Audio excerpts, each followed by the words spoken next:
அஸ்ஸலாமு அலைக்கும் ரஹமத்துல்லாஹி வபரகாத்துஹு. கியாமத் நாளின் தொடர்ச்சியை பார்க்கலாம்.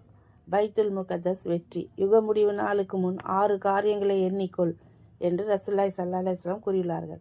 எனது மரணம், பைத்துல் முகத்தஸ் வெற்றி, கொத்து கொத்தாக மரணம், 100 தங்க காசுகள் ஒருவருக்கு கொடுக்கப்பட்டாலும் அதில் திருப்தி அடையாத அளவுக்கு செல்வ செழிப்பு, அரபுகளின் வீடுகள் முழுவதையும் ஆட்டி படைக்கும் குழப்பங்கள், மஞ்சள் நிறத்தவர் வெள்ளையர்களுக்கும் உங்களுக்கும் நடக்கும் யுத்தம், அவர்கள் 80 அணிகளாக உங்களை நோக்கி வருவார்கள், ஒவ்வொரு அணியிலும் 12,000 பேர் இருப்பார்கள். நூல் புகாரி 3176.